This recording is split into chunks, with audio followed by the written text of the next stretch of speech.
Hey guys, Josh here, and tomorrow on October 11, Coral Island is finally releasing in early access on Steam and PC Game Pass. As an alpha backer, I've had the chance to play this game for a while now, and in this video I would like to share with you how my experience has been so far, and hopefully this will help you decide if this game is for you or not and if you should jump into the early access right now or maybe wait for the full release, depending on what you're looking for. Before we start, let me just repeat, this game is in early access, so everything I say is regarding the state of the game as it is now. Some features will be incomplete, you will see some bugs, and things will change most likely for the better in the future.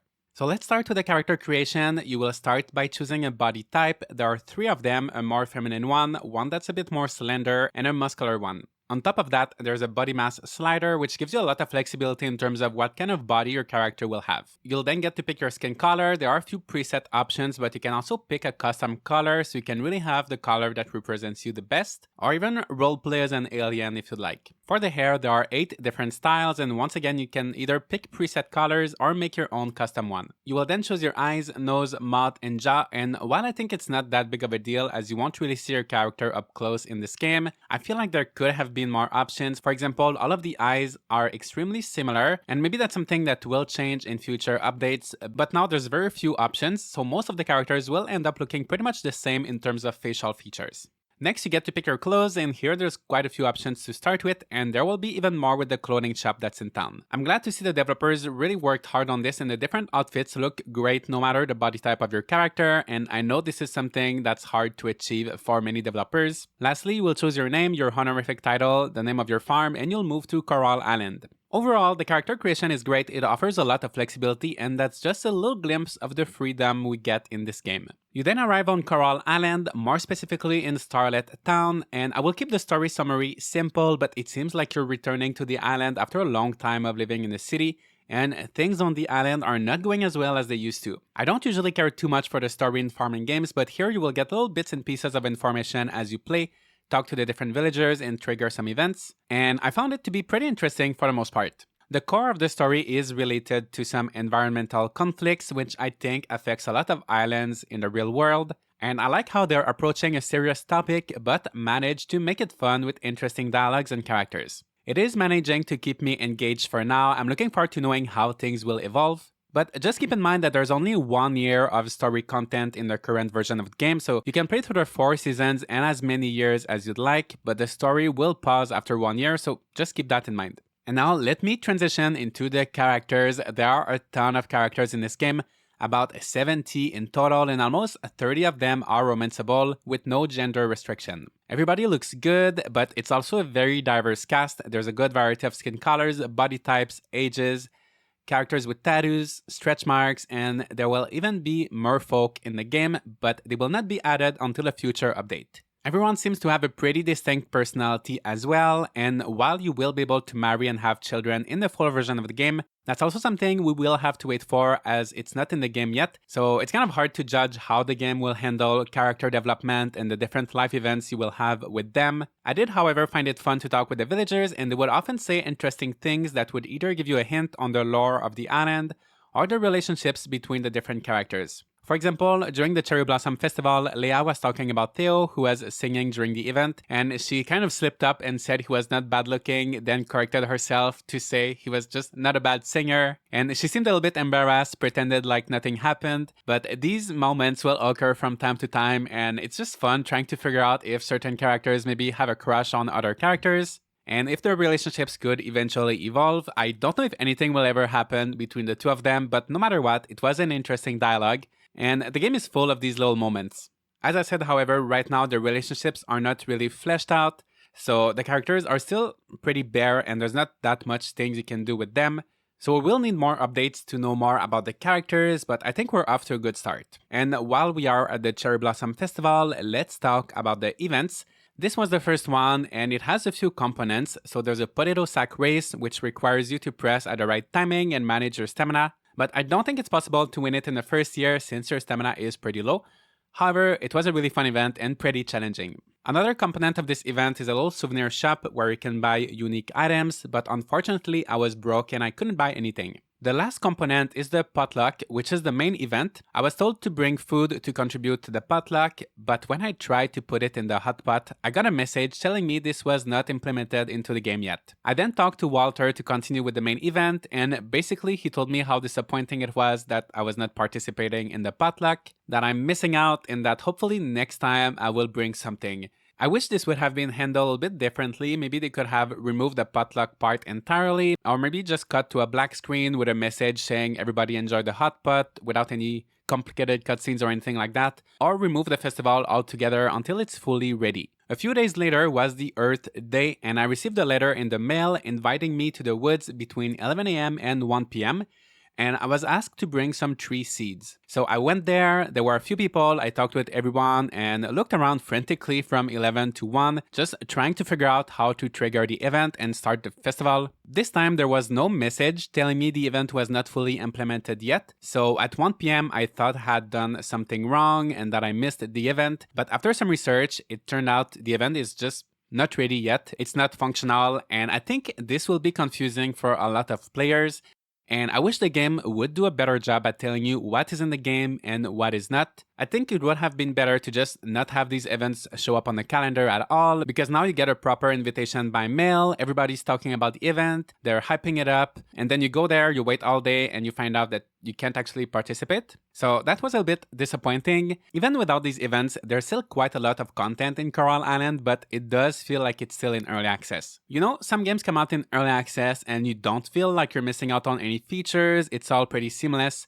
But here you definitely feel it when things are missing. Another issue I had was with the clothing shop. There's usually a little shop on the street corner and you can go there, buy some clothes, but the shop suddenly disappeared once the rank of the town increased from F to E. There was just no more clothing shop, and I've read that this was being fixed, so hopefully by the time you're watching this video, it might no longer be a problem, but just be ready to experience things like these. The developers are working really hard and doing a great job at responding to feedback and fixing things up, but if you want a complete, seamless experience, you might want to wait a bit, because this game really does feel like an early access. And it is an early access, of course, so it's not necessarily a bad thing, but just something to keep in mind, because I don't want people to start playing this game and then feel disappointed because some things are missing. But going back to the Cherry Festival very quickly, one thing I loved about it is how it looked. There were picnic blankets everywhere, cherry blossom petals, characters interacting with the environment, sitting down, chatting with each other, and it was just a beautiful scene to see. This game is beautiful. Each character has a variety of portraits that you will see while talking to them, and these portraits are really good at conveying the feelings of the characters.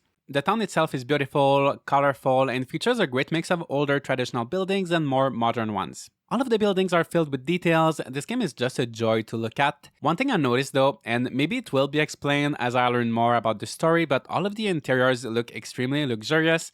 It feels like if everyone except me is extremely wealthy, or if I was like on some sort of 5-star resort. But also at the same time, villagers are talking about how Starlit Town is no longer what it used to be. So if that's the case, how can they upkeep these beautiful buildings? How come nothing is falling apart? I wish things looked a bit more organic, maybe a bit more dirty or rough. And don't get me wrong, it does look very beautiful, but I'm just telling you that as of now, I'm trying to figure out how this clean and luxurious aesthetic fits with the lore of the game and the city that is supposedly struggling. While I was streaming the game, quite a few viewers pointed out the animations and how they didn't like them. For me, I think the animations are great, but I also just wanted to mention this so you can maybe pay attention to them in this video and decide for yourself if they bother you or not. For me, they didn't really impact my experience. The only thing I wish would be there is an animation for when you're planting the seeds. You just click on the soil to plant the seed, but there's no animation there, so I just wish there was something and you could see your characters actually planting the seeds. While we're nitpicking, I could also say that the town has a lot of empty or unused space, and I wish it was maybe a little bit smaller, but it does get better once you unlock fast travel. Similarly to the community center in Stardew Valley, Coral Island has an offering system where you will need to collect different types of items such as forageables or crops from each season.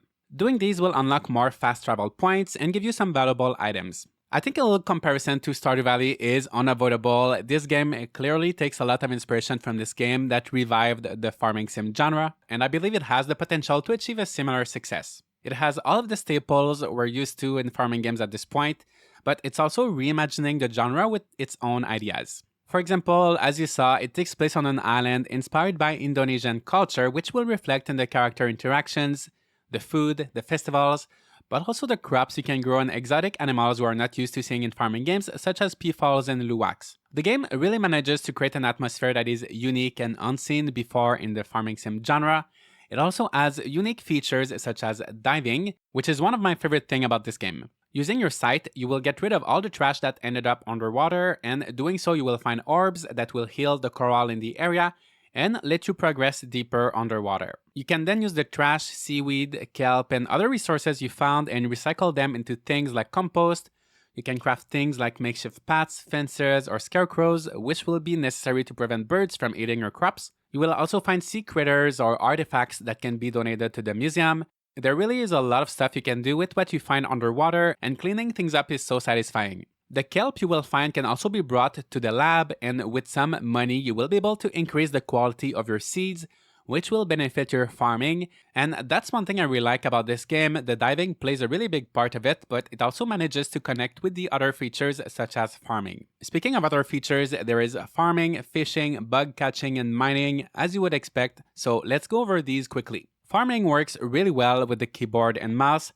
You just select the tool you want to use in your toolbar, you move your cursor over the tile, and you just click to perform the action. For example, when you water the crops, you don't have to line up your character for each action, you just go in the area where you want to work and you aim with your cursor, which I found to be really fun and easy to use. There's no controller support yet, but it is one of the first things developers are planning to add in future update. So I can't speak on how the game will play with a controller, but it works well with mouse and keyboard. Bug catching is simple. You just take out your net and hold the left click, which will put your character into this sneaky mode. You go towards the bug and it will highlight if you're able to catch it, and bugs will appear in different areas and time of day, so it's fun to explore the island and try to figure out where to catch new ones. Then there's fishing. You just cast your line, wait a bit, and once it bites, you simply hold the left click until you feel the bar and catch the fish. If the fish is fighting, let go of the left click a little bit, otherwise your line will break. If you want a comparison, it is extremely similar to how fishing works in Dincom. It's actually pretty much the same, and I like it. It's not overly simple, but it's also not too difficult. Then there's mining. There are different mine shafts,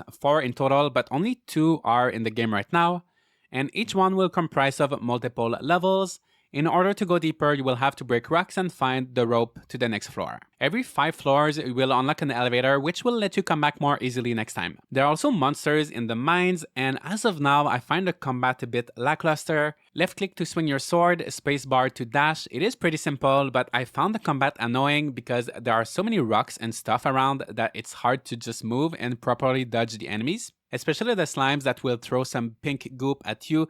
These are so annoying. I never died though, and I am pretty careless, so it's not really a danger, especially at the beginning because the monsters are pretty weak. But considering that the monsters don't give very exciting items, I found them to be more of an annoyance than anything else. I think the devs are working on revamping the combat and hopefully make it more fun, but for now, I feel like it would be more fun just without it. Otherwise though, mining was pretty good and of course necessary for things like crafting and upgrading your tools. I will skip over ranching because my barn is still under construction, but during the alpha I did have a few animals and it works pretty much the same as in most farming games, so nothing really special here, but it's working well. It may seem like there's a lot to do in this game, and there is, but similarly to other games like my time at Portia and my time at Sandrock, Coral Island has an option to change the speed of the in-game time. So if you prefer to play at a slower pace and achieve as much as you can in one day without having to stress, you can definitely do that. On the other hand, if you like time management and you want to do just maybe 1 or 2 different things every day, then you can just leave it at the default speed, which is actually pretty fast, pretty good, I like it. And for all of these activities that you'll do, you will gain experience and mastery points that you can then use to get perks, like chances to get double ores when you mine, double crops when you harvest,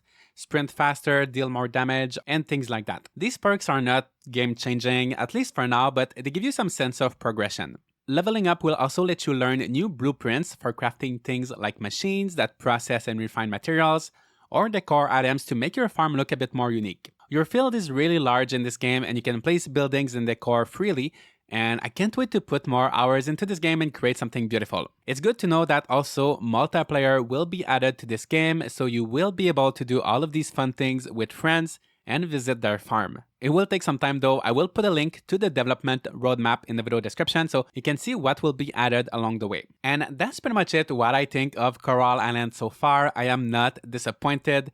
This game is as good as I expected, the quality is there, and if it continues like this, it has the potential to be one of the best farming games out there. Of course, it is still in early access, so many of the features are lacking, and you may encounter some bugs here and there. I wish the missing features, like the festivals more specifically that are half implemented, would be made a bit more clear, as it can create some confusion as it is right now, but the things that are fully there are working great. I'm really enjoying the story and characters so far, even though they're still incomplete. And if you're okay with that, I would say go ahead and get the game on October 11th. On the other hand, if you're looking for a more fleshed out experience, then I would recommend maybe just waiting a bit. You can take a look at the roadmap and wait for the content you're the most interested in to be added. I know a lot of people are also waiting for the Switch version, so that will be at least a year from now at the very minimum after the full PC release. So have you played Coral Island? What do you think? Let me know all of your thoughts in the comments. Leave a like and subscribe for more Coral Island content like this, and I'll see you all in the next video.